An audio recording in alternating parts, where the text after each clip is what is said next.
In the ancient land of Egypt, the Israelites were enslaved under the oppressive rule of Pharaoh. Their cries for liberation reached the heavens, prompting the Lord to act. He chose Moses, a once exiled shepherd, and his brother Aaron to deliver a message of freedom to Pharaoh. Moses and Aaron approached Pharaoh in his grand palace. With a tone of divine authority, Moses declared, "This is what the Lord, the God of Israel says. Let my people go, so that they may hold a festival to me in the wilderness." Pharaoh's eyes narrowed in defiance as he replied, "Who is the Lord, that I should obey him and let Israel go? I do not know the Lord, and I will not let Israel go." Pharaoh's contempt set the stage for a dramatic showdown between divine will and human stubbornness. The Lord decided to demonstrate his power through a series of plagues, each more severe than the last. The first plague targeted Egypt's lifeblood, the Nile. The Lord instructed Moses, "Tell Aaron, take your staff and stretch out your hand over the waters of Egypt, over the streams and canals, over the ponds and all their reservoirs." As Aaron followed these instructions, the Nile's water turned to blood. The once vital river became a foul-smelling, undrinkable mess. Fish died and the land suffered. So Pharaoh's magicians, skilled in their own sorcery, attempted to replicate this miracle. They succeeded in turning some water into blood, which only served to demonstrate their limitations rather than offer real relief. Seeing this, Pharaoh remained unmoved. "I will not let them go," he stated defiantly. His heart hardened against the divine signs before him. The Lord's second plague was a swarm of frogs. "The frogs will come upon you and your people and all your officials," the Lord warned Moses. Frogs appeared in overwhelming numbers, filling homes, beds, and even Pharaoh's palace. The invasion was so severe that Pharaoh summoned Moses and Aaron in desperation, pleading, "Pray to the Lord to take the frogs away from me and my people,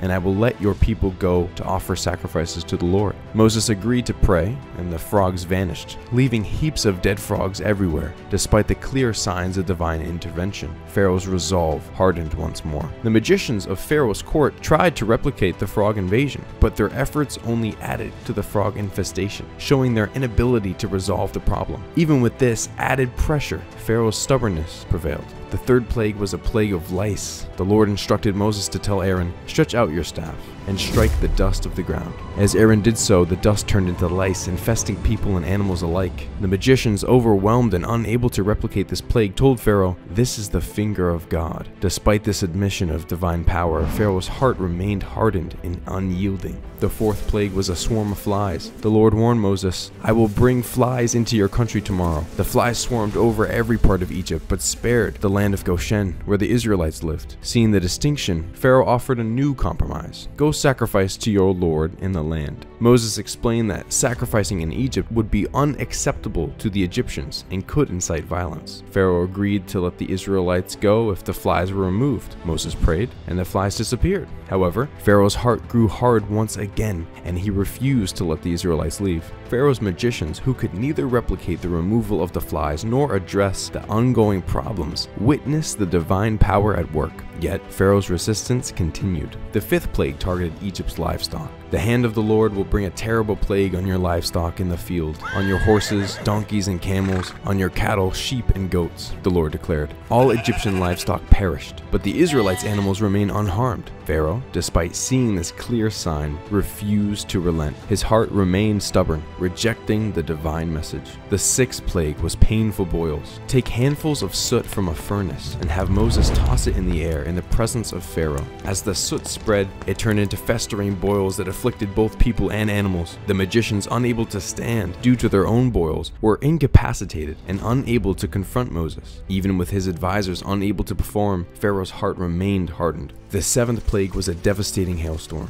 "I will send the full force of my plagues against you and against your officials and your people, so you may know that there is no one like me in all the earth," the Lord declared. Hail and fire rained down, destroying crops and trees across Egypt. Pharaoh, witnessing the destruction, admitted his sin and sought relief. "I have sinned. The Lord is righteous, and I and my people are wicked," he confessed. Moses prayed, and the storm ceased. However, Pharaoh's heart hardened once more, and he refused to let the Israelites go. The eighth plague brought locusts. "I will bring locusts into your country tomorrow." The locusts devoured every green plant that had survived the hail. Pharaoh, overwhelmed by the devastation, admitted, "I have sinned against the Lord your God and against you." He promised to let the Israelites go if the locusts were removed. Moses prayed, and the locusts vanished. Yet again, Pharaoh's heart hardened, and he broke his promise. So the ninth plague was a plague of darkness that could be felt. Pharaoh, stretch out your hand towards the sky so that darkness spreads over Egypt, darkness that can be felt.